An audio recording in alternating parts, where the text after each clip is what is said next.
নমস্কার বন্ধুরা, আমি হলাম তোমাদের বন্ধু পক পক কুইন। আজ আমি তোমাদের সাবিত্রী চ্যাটার্জির সম্বন্ধে বলবো, যিনি হলেন একজন খুবই পরিচিত জনপ্রিয় অভিনেত্রী ও ধারাবাহিক টেলিভিশন অভিনেত্রী। তিনি 21শে ফেব্রুয়ারি 1937 সালে ব্রিটিশ ভারতের বাংলা প্রদেশের কুমিল্লা নামক জায়গায় জন্মগ্রহণ করেন। তার পিতা হলেন শশাধর চ্যাটার্জি, যিনি ইন্ডিয়ান রেলওয়েজে কাজ করতেন। যখন বাংলার ভাগ হয় তখন তিনি তার বিবাহিত বোনের কাছে কলকাতার টালিগঞ্জে আসেন এবং সেখানেই তিনি তার অভিনয় জীবন শুরু করেন।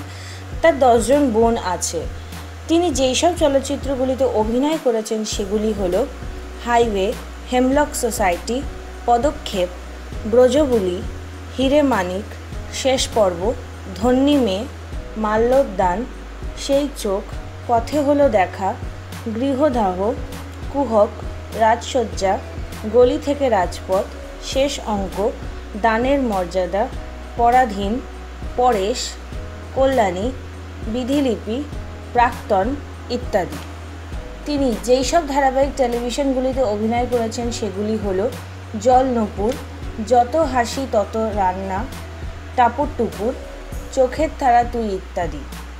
তিনি যেই সব পুরস্কারগুলি পান সেগুলি হল the Bengal film journalists association award সেরা অভিনেত্রীর জন্য 1967 সালে, কাল তুমি আলেয়ার জন্য BFJA অ্যাওয়ার্ড 1972 সালে সেরা অভিনেত্রীর জন্য মাল্যোদ্যান চলচ্চিত্রের জন্য।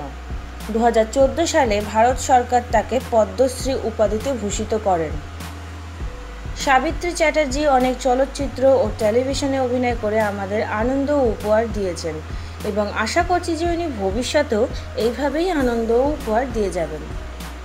ধন্যবাদ বন্ধুরা এই ভিডিওটি দেখার জন্য। লাইক, শেয়ার, কমেন্ট এবং অবশ্যই সাবস্ক্রাইব করো।